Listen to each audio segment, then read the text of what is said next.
Hello friends, nutrition ক্লাসে আপনাদের সকলকে স্বাগতম। My name is Swapan Kumar Mallick. I am a registered dietitian and nutritionologist, WBCHSC, CBSC and any university অর্থাৎ 11 two MSc level পর্যন্ত কর্তৃক নির্ধারিত পাঠ্যসূচি ও তার বিভাজন অনুযায়ী যথাসম্ভব গতানুগতিকতার ঊর্ধ্বে উন্নতির চেষ্টা করেছি।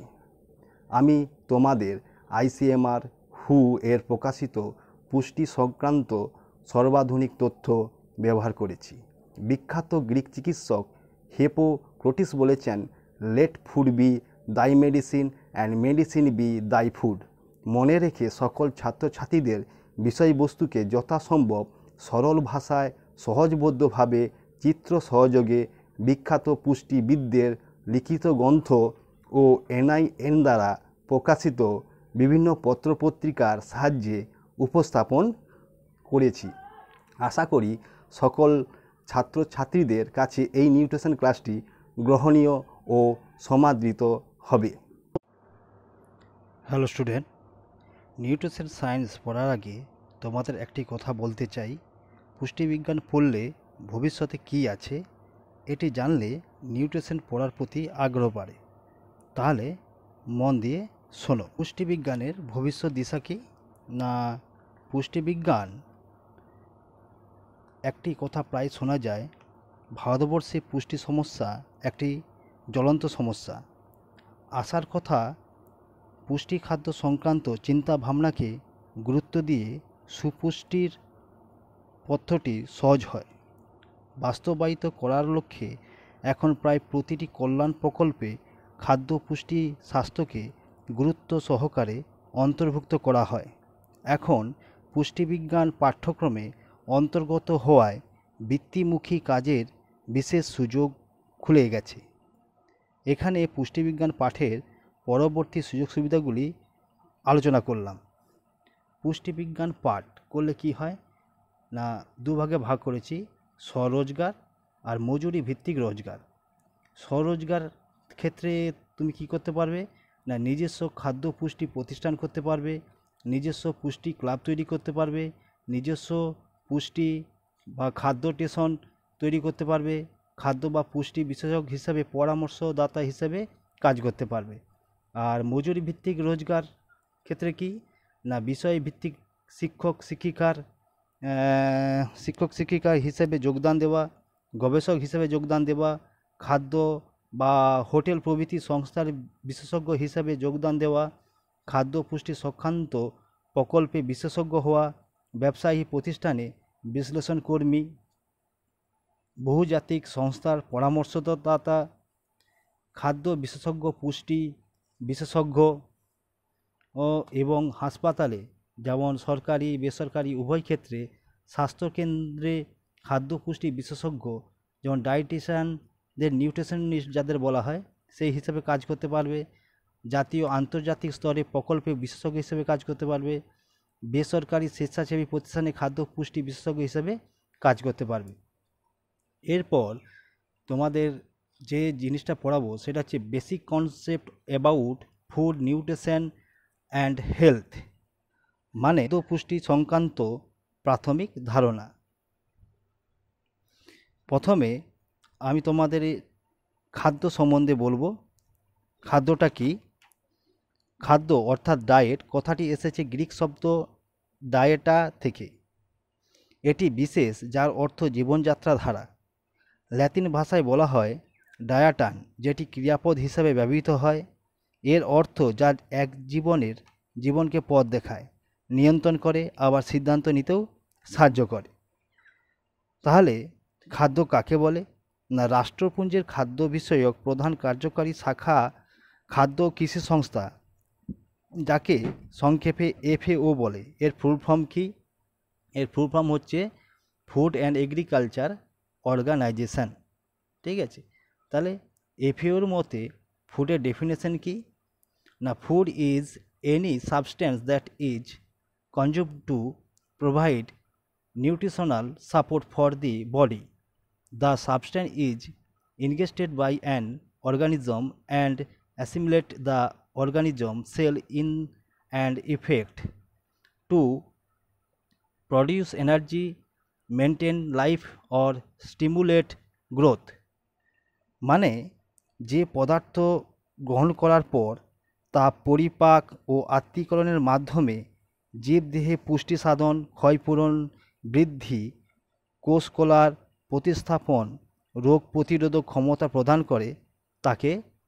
এরপর আমরা আসছি ingredients of food. Ingredients of food মানে খাদ্য উপাদান।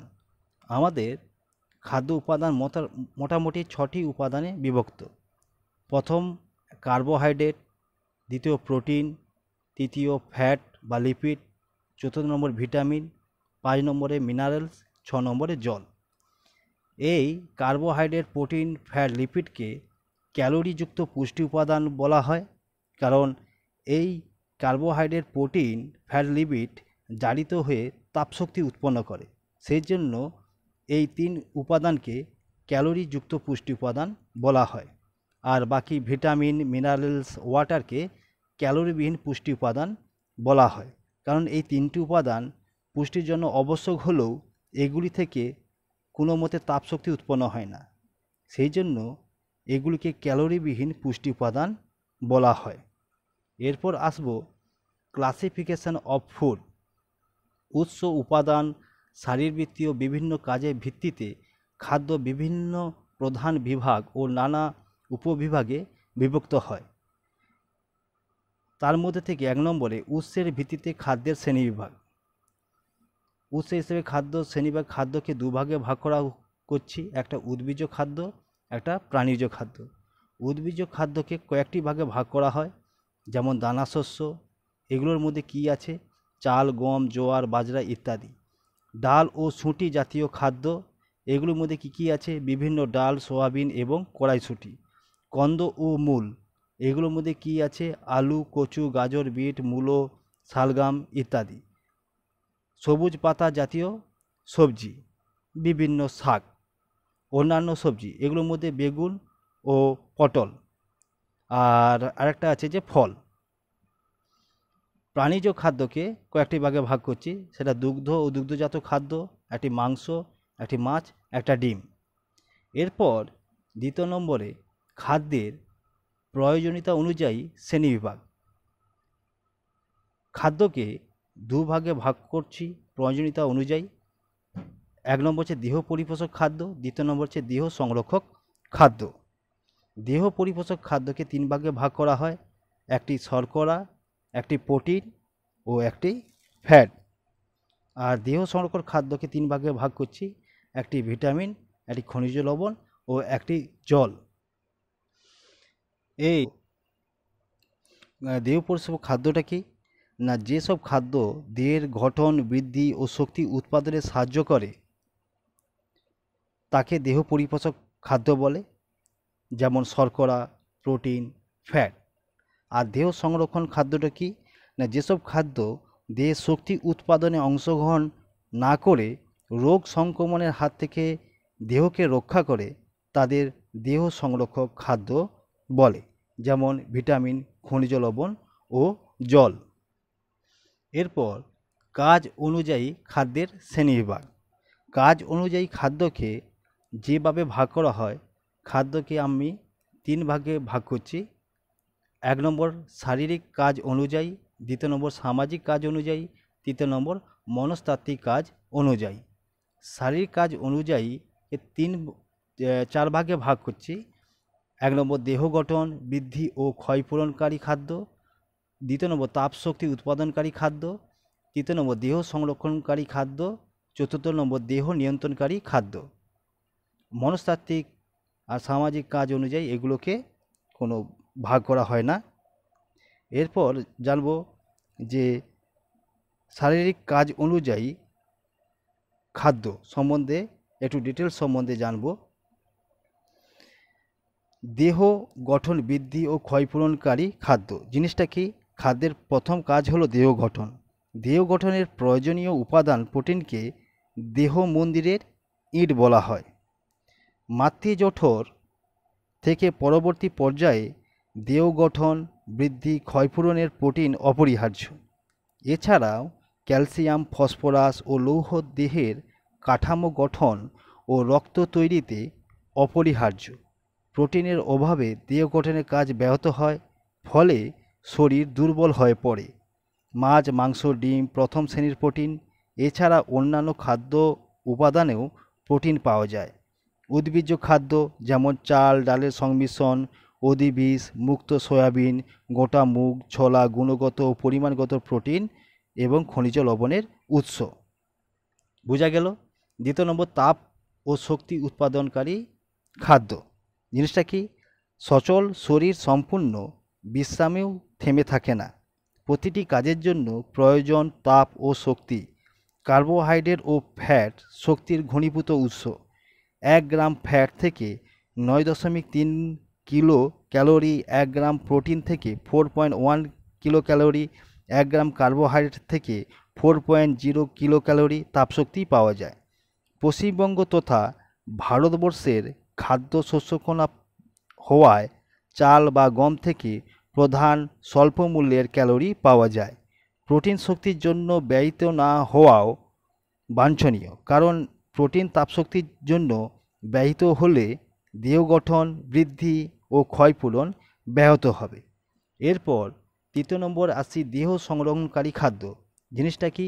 না, ভিটামিন ও খনিজ লবণ সমৃদ্ধ খাদ্যকে দেহ সংরক্ষণকারী খাদ্য বলা হয়। এই খাদ্যগুলি দেহে রোগ প্রতিরোধ ক্ষমতা গড়ে তোলে ও দেহকে সুস্থ সবল স্বাভাবিক রাখে। দৃষ্টিশক্তি বর্ধনে, ত্বক, দাঁত ও অস্থি গঠনে, স্নায়বিক দুর্বলতা রোধে ভিটামিন ও খনিজ লবণ অপরিহার্য। এদের অভাবে যে অভাবজনিত অবস্থার সৃষ্টি হয় তাকে অভাবজনিত রোগ বলে। 4 নম্বরে দেহ নিয়ন্ত্রণকারী খাদ্য। জিনিসটা কি? না, প্রোটিন, জল ও তন্তুকে দেহ নিয়ন্ত্রণকারী খাদ্য বলা হয়। উৎসেচকগুলি প্রোটিন দ্বারা গঠিত, সেই জন্য প্রোটিন দেহের বিভিন্ন কাজ নিয়ন্ত্রণ করে, যেমন পরিপাক, রেচন, তাপমাত্রা নিয়ন্ত্রণ, সংবহন, ইলেকট্রোলাইটের সাম্যতা বজায় রাখা ইত্যাদি। খাদ্যতন্তু কোষ্ঠকাঠিন্য দূর করে ও শর্করা ও ফ্যাট শোষণের মাত্রা হ্রাস করে। এরপর যে জিনিসটা নিয়ে আলোচনা করব সেটা হলো some important concept about food, মানে খাদ্য সংক্রান্ত কয়েকটি গুরুত্বপূর্ণ ধারণা। এর মধ্যে প্রথমে জানব কি? ক্যালোরি ভ্যালু অফ ফুড, মানে খাদ্যের তাপন মূল্য। খাদ্যের তাপন মূল্য জিনিসটা কি? না, প্রতি গ্রাম খাদ্য জারিত হয়ে যে পরিমাণ তাপশক্তি উৎপন্ন হয়, যার সাহায্যে বিভিন্ন শারীরবৃত্তীয় ক্রিয়া সম্পন্ন হয়, তাকে ওই খাদ্যের তাপন মূল্য বলে। এই তাপন মূল্যের সাধারণ একক কি? না, তাপশক্তির পরিমাণের একককে ক্যালোরি বলে। তাহলে ক্যালোরি সংজ্ঞা কি? 1 গ্রাম বিশুদ্ধ জলের তাপমাত্রা 1 ডিগ্রি সেন্টিগ্রেড বৃদ্ধি করতে যে পরিমাণ তাপের প্রয়োজন হয় তাকে 1 ক্যালোরি বলে। কিলো ক্যালোরি কাকে বলে? 1 কেজি জলকে 1 ডিগ্রি সেন্টিগ্রেড উষ্ণতায় উত্তপ্ত করে তাপ বৃদ্ধিতে যে তাপের প্রয়োজন হয় তাকে 1 কিলো ক্যালোরি বলে। বর্তমানে international union of nutritional science এর মতে তাপশক্তির একক হিসেবে ক্যালোরির পরিবর্তে জুল এবং কিলো ক্যালোরির পরিবর্তে মেগাজুল ব্যবহার করার প্রস্তাব গ্রহণ করেছেন। অর্থাৎ তাপশক্তি একক হিসেবে কিলো ক্যালোরির পরিবর্তে মেগাজুল ব্যবহারের প্রস্তাব দিয়েছেন, যার পরিমাপ এইখানে দেওয়া হলো। ঠিক আছে? হ্যাঁ, আবার পুনরায় বলছি, 1 কেসিএল সমান 4.184 কিলোজুল, 1000 কেসিএল সমান 4184 কিলোজুল, 1000 কেসিএল সমান 4.184 মেগাজুল, 1 কিলোজুল সমান 0.239 কিলো ক্যালোরি, 1000 কিলোজুল সমান 239 কিলো ক্যালোরি, 1 কিলোজুল সমান 239 কিলো ক্যালোরি। এরপর আসবো খাদ্যের তাপন মূল্যের পরিমাপককারী যন্ত্র। বোম ক্যালোরিমিটার নামক যন্ত্রের সাহায্যে খাদ্যের তাপন মূল্য বা ক্যালোরি মাপা হয়। তোমাদের কোশ্চিন আসে যে বোম ক্যালোরিমিটার যন্ত্রের সাহায্যে খাদ্যবস্তুর কি নির্ণয় করা হয়, বা এরকম আসে যে তাপ মূল্য নির্ণয়ের একটি যন্ত্রের নাম বলো। তখন তোমাকে লিখতে হবে বোম ক্যালোরি। যেমন এখানে 1 গ্রাম কার্বোহাইড্রেট থেকে 4.0 কেসিএল উৎপন্ন হয়, 1 গ্রাম প্রোটিন থেকে 4.1 কেসিএল তৈরি হয়, 1 গ্রাম ফ্যাট থেকে 9.3 কেসিএল উৎপন্ন হয়। এগুলো হচ্ছে যে খাদ্য উপাদানের তাপশক্তি। এগুলো এতক্ষণ যে তোমাদেরকে পড়ালাম, এই পড়ার থেকে কি কি তোমাদের পরীক্ষায় কোশ্চিন আসতে পারে, যে খাদ্য কাকে বলে, খাদ্যকে কয় ভাগে ভাগ করা হয়, মানে খাদ্যের শ্রেণীবিভাগ আসে, সেটা এইভাবেও আসে যে উৎসের ভিত্তিতে খাদ্যের শ্রেণীবিভাগ করো, বা খাদ্যের প্রয়োজনীয়তা অনুযায়ী খাদ্যের শ্রেণীবিভাগ করো, বা কাজ অনুযায়ী খাদ্যের শ্রেণীবিভাগ করো। যেটি উল্লেখ করা থাকবে সেই শ্রেণীবিভাগটাই তোমাকে লিখতে হবে। খাদ্যের উপাদানগুলির নাম লেখো, এগুলো আসে। আর হচ্ছে যে খাদ্যের তাপন মূল্য কাকে বলে, খাদ্যের তাপন মূল্য সাধারণ এককের নাম কি, ক্যালোরি কাকে বলে, কিলো ক্যালোরি কাকে বলে, এগুলো তোমাদের পরীক্ষায় আসে। আর হচ্ছে যে ক্যালোরি মাপার যন্ত্রের নাম বলো, এরকম শর্ট কোশ্চিন আসে যে 1 গ্রাম কার্বোহাইড্রেট থেকে কত পরিমাণ তাপশক্তি উৎপন্ন হয়, 1 গ্রাম প্রোটিন থেকে কত পরিমাণ তাপশক্তি উৎপন্ন হয়, 1 গ্রাম ফ্যাট থেকে কত পরিমাণ তাপশক্তি উৎপন্ন হয়। এইগুলো তোমাদের পরীক্ষায় আসার সম্ভাবনা সবথেকে বেশি। এরপর তোমাদেরকে কয়েকটি খাদ্য সম্বন্ধে জানাবো, সেই খাদ্য সম্বন্ধে অবশ্যই জানা দরকার। এরকমই খাদ্য থেকে শুধু ডেফিনেশন আসে এবং পরীক্ষায় প্রচুর পরিমাণে আসে। ডিফারেন্ট কাইন্ডস অফ ফুড মানে বিভিন্ন প্রকার খাদ্য। খাদ্য আমরা নানাভাবে গ্রহণ করি, যেমন প্রমাণ খাদ্য, যথোপযুক্ত খাদ্য, সুষম খাদ্য, চটজলদি খাদ্য, জাঙ্ক ফুড প্রভৃতি। এগুলি সম্বন্ধে সংক্ষেপে ধারণা তোমাদেরকে দেবো। যেমন 1 নম্বরে স্ট্যান্ডার্ড ডায়েট মানে প্রমাণ খাদ্য। এই প্রমাণ খাদ্য কাকে বলে, যে খাদ্য গ্রহণ করার ফলে কোনো নির্দিষ্ট বয়সের মানুষের প্রয়োজনীয় তাপশক্তি সম্পূর্ণরূপে বজায় থাকে। এই খাদ্য উক্ত মানুষের ক্ষেত্রে প্রমাণ খাদ্য বলে।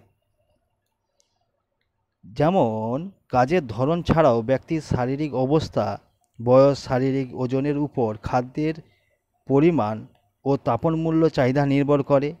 তবে খাদ্যের তাপন মূল্যের যোগান থাকলেও অন্যান্য উপাদান যেমন ভিটামিন, খনিজ লবণ ইত্যাদি অভাবে নানা রোগ দেখা দেয়।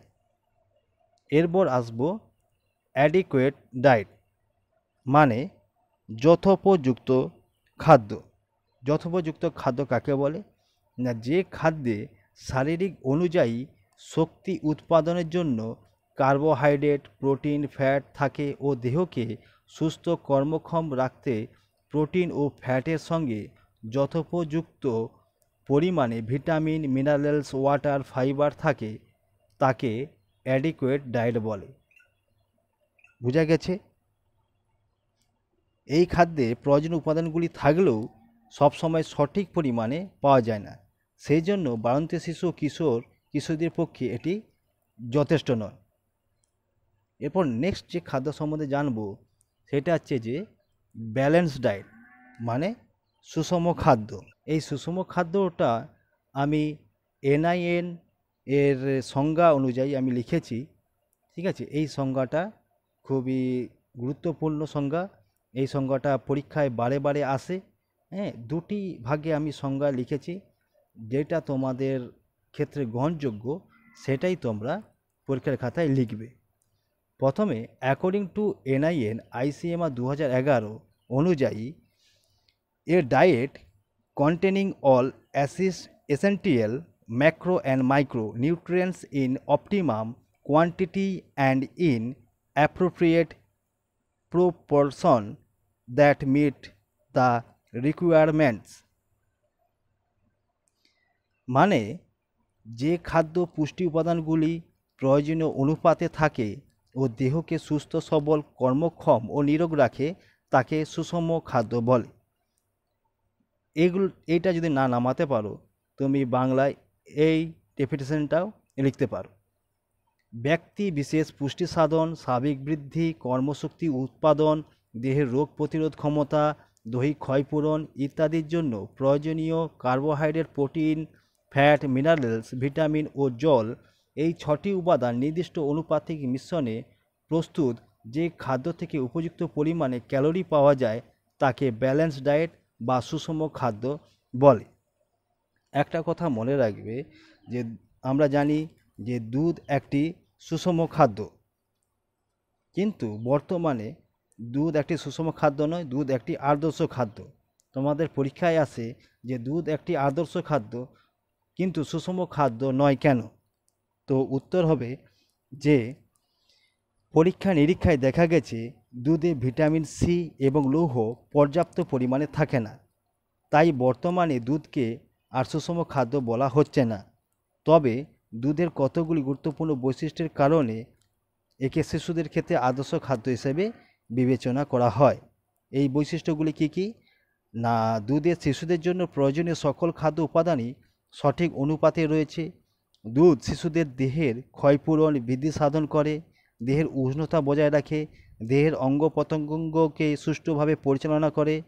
দুধ শিশুর দেহে রোগ প্রতিরোধ ক্ষমতা গড়ে তুলতে সাহায্য করে। এরপর যে খাদ্য সম্বন্ধে আমরা জানবো সেই খাদ্যর নাম হচ্ছে ফাস্ট ফুড। ফাস্ট ফুড কথার অর্থ হচ্ছে যে চট জলদি খাদ্য। ডেফিনেশন কি? যে খাদ্য চট জলদি রান্না করা হয়, সুস্বাদু ও তাপশক্তি সমৃদ্ধ হয়, এই রকম খাদ্যগুলোকে যেমন chowmein, roll, noodles, burger, pizza, chips ইত্যাদি। এরপর যে ফুডের সম্বন্ধে জানবো সেই ফুডটার নাম জাঙ্ক ফুড। জাঙ্ক কথার অর্থ হচ্ছে যে স্বল্প মূল্যের বস্তু। জাঙ্ক ফুড জিনিসটা কি?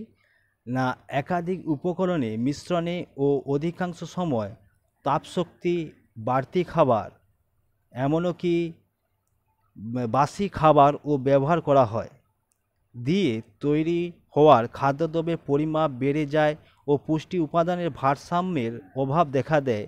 ওই খাদ্যে প্রোটিন, ভিটামিনস এবং মিনারেলস প্রায় অনুপস্থিত থাকে অথবা থাকলেও খুবই সামান্য, কিন্তু এটি লবণ, শর্করা, ফ্যাট ও ক্যালোরি সমৃদ্ধ হয়। এই সব খাদ্যকেই জাঙ্ক ফুড বলে। যেমন চকলেট, কৃত্রিম রং, গন্ধযুক্ত ঠান্ডা নরম পানীয়, আইসক্রিম, ফ্রেঞ্চ ফ্রাই ইত্যাদি। এই ফাস্টফুড সাধারণত আমরা যখন গ্রহণ করি তখন স্বাভাবিক ফল পেতে অনেক কম সময় লাগে। আজকাল অনেক আধুনিক পদার্থবিজ্ঞান পুষ্টিবিজ্ঞানী জাঙ্ক ফুডকে ফুড বম বলেছেন। একাধিক গবেষণায় দেখা গেছে যে এই ধরনের খাদ্য ক্রমাগত খেলে রক্তে শর্করা মাত্রা বাড়ে, অন্যান্য পুষ্টি মাত্রার হার তুলনামূলকভাবে কমে, ওজন বৃদ্ধি পায়, অন্যদিকে শক্তির চাহিদা পূরণ হয় না, ফলে ক্লান্তি আসে, কাজে উৎসাহ আসে না। ঠিক আছে, এই জাঙ্ক ফুডের কুপ্রভাবে কথা চিন্তা করে নারী ও শিশু উন্নয়ন মন্ত্রক থেকে চিন্তাভাবনা করেছে যে বিদ্যালয়ে ক্যান্টিন বা চৌহদ্দির মধ্যে যাতে এ ধরনের খাদ্য বিক্রি না হয় সে বিষয়ে আইন প্রণয়ন করার উদ্দেশ্যেই উদয় ফাউন্ডেশন প্রতিষ্ঠাতা দিল্লি হাইকোর্টে আবেদন করেছেন যাতে বিদ্যালয়ে 500 গজ দূরত্বের মধ্যে এ ধরনের খাদ্য বিক্রি বন্ধ হয়। এরপর যে খাদ্য সম্বন্ধে জানবো সেটা হচ্ছে কমপ্লিমেন্টারি ফুড, মানে পরিপূরক খাদ্য।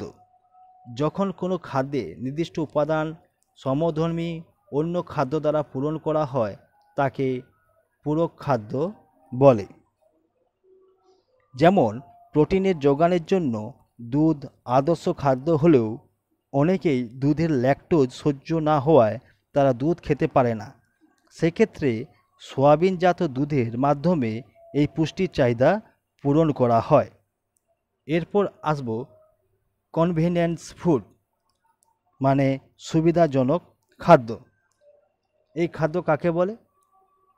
এই খাদ্য শুধুমাত্র বৈজ্ঞানিক পদ্ধতিতে প্রস্তুত, পুষ্টিকর ও সংরক্ষণযোগ্য নয়, সহজ বহন ও গ্রহণযোগ্য হওয়ায় এই খাদ্যকে সুবিধাজনক খাদ্য বলা হয়।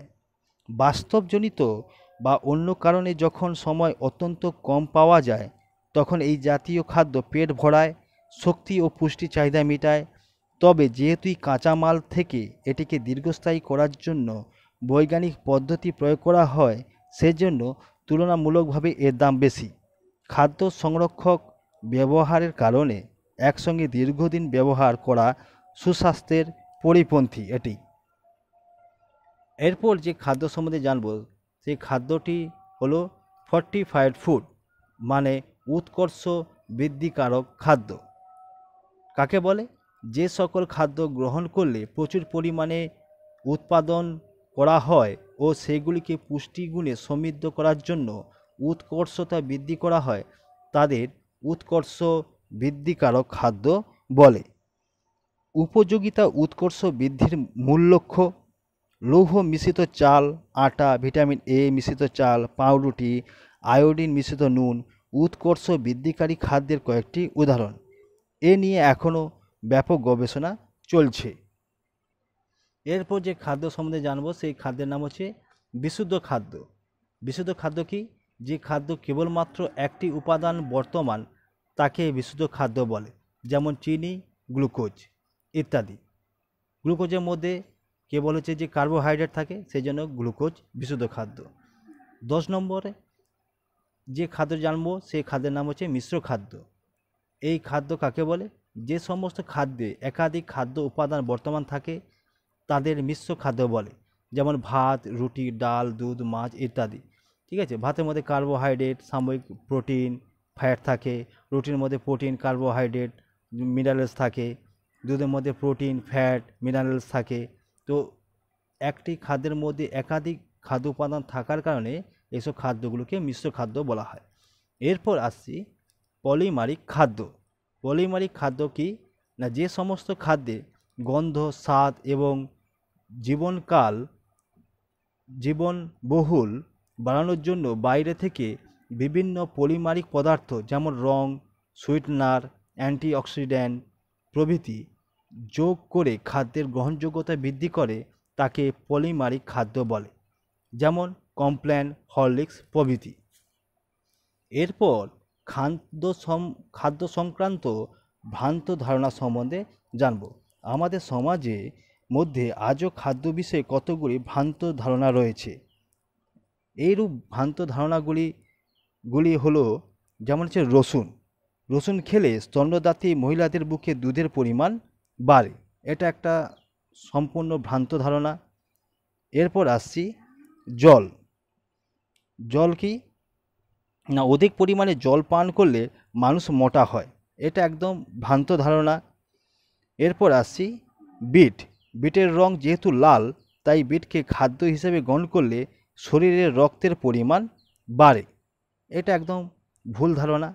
নেক্সট আসবো দই। অনেকে বলে দই খেলে ঠান্ডা লাগে, তাই রাত্রিবেলা দই খাওয়া অনুচিত। এটা একদম ভ্রান্ত ধারণা, এর সঙ্গে কোনো বৈজ্ঞানিক সম্বন্ধ নেই। এরপর আসি সাগু একটি পুষ্টিকর খাদ্য। এটা একদম ভুল ধারণা। পেয়ারা বিনা লবণে পেয়ারা বা শসা খাওয়া দেহের পক্ষে ক্ষতিকারক। এটা একদম ভুল ধারণা। এরপর আসি পাউরুটি। কাঁচা পাউরুটি থেকে টোস্টের ক্যালোরি মূল্য কম। এটা একদম ভুল ধারণা। আর একটা কথা, এই খাদ্য কাঁচা, প্রস্তুত করা অথবা আধা প্রস্তুত করা অবস্থায় পাওয়া যায়, যা কোনো ব্যক্তি সহজে গ্রহণ করতে পারে। প্রসঙ্গত বলে রাখা দরকার যে তামাক, মাদক জাতীয় পদার্থ খাদ্যের পর্যায়ে পড়ে না। অনুযায়ী শ্রেণীবিভাগ খাদ্যে যে দেহ সংরক্ষণকারী খাদ্যে যে জল রয়েছে, এই জল কোনো শক্তি উৎপন্ন করে না। উৎসের উপর নির্ভর করে জলে সামান্য পরিমাণ খনিজ লবণ মিশে থাকে।